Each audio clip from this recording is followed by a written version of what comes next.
अस्सलाम वालेकुम friends, Atif take info में एक दफ़ा फिर से खुशामदीद। दोस्तों, आज की इस वीडियो में हम स्टारलिंक पर बात करेंगे। स्टारलिंक जो कि एलन मस्क की एक इंटरनेट कंपनी है और ये वर्ल्ड वाइड सेंट्रल एशिया और यूरोप में अपनी सर्विसेज प्रोवाइड करती हैं। और finally Pakistan ministry of interior की तरफ से इनको एनओसी मिल चुका है और इनकी जो सर्विसेज है वो जल्द पाकिस्तान में भी लॉन्च होने जा रही हैं। और आज की इस वीडियो में हम स्टारलिंक की अवेलेबिलिटी पर बात करेंगे, इनके इंटरनेट की स्पीड पर बात करेंगे और इसी के साथ साथ इनके जो प्राइस टैग है वो क्या होगी, इस चीज़ को हम इस वीडियो में डिस्कस करेंगे। अगर हम अवेलेबिलिटी की बात करें तो स्टारलिंक को ministry of interior of Pakistan की तरफ से एनओसी मिल चुका है और अब फाइनल लाइसेंस जो है वो पीटीए की तरफ से जारी किया जाएगा, जो कि 1 से 2 हफ्तों के अंदर ही हो जाएगा, जिसका मतलब है स्टारलिंक जल्द ही पाकिस्तान में ऑफिशियली अपना काम फंक्शनल कर पाएगा। इसके अलावा अगर आप चेक करना चाहते हैं कि इनकी सर्विसेज वर्ल्ड वाइड कहाँ पर अवेलेबल है तो इसके लिए आप इस वेबसाइट पर जा सकते हैं।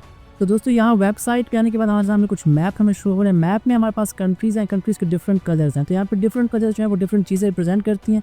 अगर हम देखें यहाँ पे तो ब्लैक कलर में जो ईरान, अफगानिस्तान, रशिया, चाइना है, तो यहाँ पे जो है सर्विसेज बिल्कुल भी अब तक स्टार्ट नहीं हुई स्टारलिंक की। अगर हम पाकिस्तान, इंडिया या ताजिकिस्तान को चेक करें तो हमारे पास ये बिल्कुल डार्क ब्लू कलर में है। तो इसका मतलब है कि यहाँ पे जो इनकी सर्विसेज है वो कुछ ही वक्त में स्टार्ट होने वाली हैं, इनको अप्रूवल मिल चुका है। अगर हम यूरोप और अमेरिका की तरफ जाएं तो यूरोप में कुछ कंट्रीज़ ऐसी हैं कि जिनका कलर हमारे पास बिल्कुल लाइट ब्लू है। तो लाइट ब्लू हमें रिप्रेजेंट करती हैं कि यहाँ पे जो इनकी सर्विसेज है वो अब यहाँ पे अवेलेबल हैं, आप यहाँ पे स्टारलिंक ऑर्डर कर सकते हैं।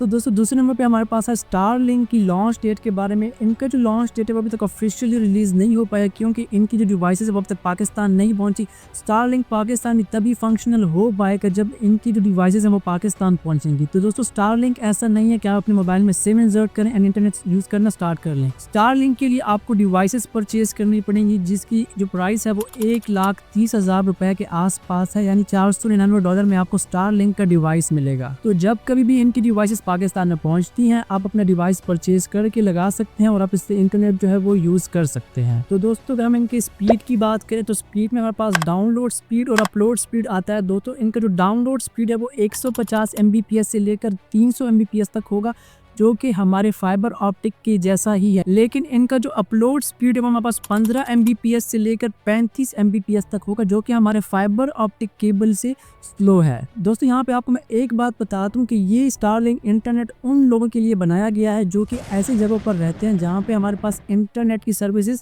नहीं होती हैं। जैसे अगर हम देहातों में रहते हैं, देहातों में हम बाहर से पेट्रोल लेके आते हैं तो हम गांव में महंगा बेचते हैं। तो उसी तरह आप इस इंटरनेट को अगर एक्सेस करते हैं, गांव में लेके आते हैं, देहातों में लेके आते हैं, पहाड़ी इलाके में लेके आते हैं, तो आपको ये परचेज करना होगा और ये आपको महंगा पड़ेगा। और इसी के साथ साथ जो इनका MS है यानी लेटेंसी है वो हमारे अपने सिम कार्ड्स और फाइबर ऑप्टिक्स से ज़्यादा होगी, यानी कंपेरेटिवली स्लो होगी।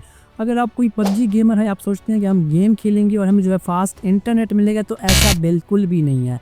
अगर आप गेम के लिए इसको परचेज़ करना चाहते हैं तो आपका इंटरनेट स्टारलिंक से बिल्कुल स्लो होगा, यानी आप गेम ठीक से नहीं खेल पाएंगे और आपको काफ़ी लैग एंड लेटेंसी और हाई MS का सामना करना पड़ सकता है। अब अगर हम इसकी प्राइस की बात करें तो प्राइस में हमारे पास 2 चीज़ें आती हैं। एक हमारे पास रेजिडेंशियल आता है और दूसरा रोमिंग आता है। रेजिडेंशियल मतलब अगर आप अपने घर में लगाना चाहते हैं इनकी डिवाइसेस तो वो हमें कंपैरेटिवली महंगी पड़ती हैं। सबसे पहले हमने जो है $500 का तकरीबन 1,30,000 रुपये का इनका डिवाइस खरीदना होगा। और इसी के साथ साथ जो इनकी रेजिडेंशियल प्लान है, जो पैकेजेस है, वो हमारे पास $75 फी महीना से स्टार्ट होती हैं। तकरीबन 20,000 रुपये आपको इनको हर महीने पे करने होंगे। और अगर आप रोमिंग चाहते हैं, रोमिंग यानी कि आप जो है बाहर जाएं और आपका इंटरनेट काम करे, आपके पास डिवाइस ना हो, तो उनका जो प्लान है वो कंपैरेटिवली थोड़ा सा सस्ता है, बट फिर भी हमारे अपने फाइबर ऑप्टिक या जैज़ वाले जोंग वाले सिम से जो पैकेजेस हैं उनसे ज़्यादा महंगा हमें पड़ता है। तो रोमिंग के जो पैकेजेस हैं वो हमारे पास तकरीबन $35 से लेकर $350 तक जा सकता है। और इसी के साथ साथ आपको याद रहे कि जो इनके इंटरनेट है वो अनलिमिटेड नहीं है। अगर आप एक्स्ट्रा नेट इस्तेमाल करते हैं, इंटरनेट यूज़ करते हैं, तो आपको एक्स्ट्रा पेमेंट भी पे करनी पड़ सकती है। तो फ्रेंड्स, अगर आपको मैं समरी करके बताऊँ तो ये इंटरनेट उन लोगों के लिए बिल्कुल भी नहीं है जो शहरी इलाकों में रहते हैं। अगर आप देहातों में रहते हैं, पहाड़ी इलाके में रहते हैं, आपको इंटरनेट नहीं मिलता तो आप फिर इसको परचेज़ कीजिएगा। अदरवाइज़ अगर आप शहरी हैं तो आपको ये इंटरनेट काफ़ी महंगा पड़ सकता है। इसके अलावा आप इसके रिप्लेसमेंट में अपना ही इंटरनेट फाइबर ऑप्टिक या किसी भी सिम का इंटरनेट यूज़ कर सकते हैं, वो आपको कंपैरेटिवली सस्ता और अच्छा पड़ेगा। और इसी के साथ साथ इसकी जो अवेलेबिलिटी है उसमें कुछ टाइम है, क्योंकि इनकी डिवाइसेस आनी हैं। डिवाइसेस आने के बाद इनको इम्प्लीमेंट किया जाएगा, उनको सेल किया जाएगा, उनको रजिस्टर करना पड़ेगा और उसी के बाद आपका जो इंटरनेट है वो ठीक से काम करना स्टार्ट करेगा। एट दी एंड मैं आपसे पूछना चाहूँगा कि क्या स्टारलिंक पाकिस्तान में उस वक्त सर्विस प्रोवाइड कर पाएगा जब पाकिस्तान में डिफरेंट नेटवर्क्स हमारे पास बंद हो जाते हैं? तो इस क्वेश्चन का आंसर हमें नीचे कमेंट बॉक्स में ज़रूर बताइएगा। उम्मीद करता हूँ वीडियो आपको पसंद आई होगी। पसंद हम किसी भी वीडियो को लाइक कर दें, चैनल को सब्सक्राइब कर दें एंड बेल आइकन को प्रेस करना ना भूलिएगा। अस्सलाम वालेकुम।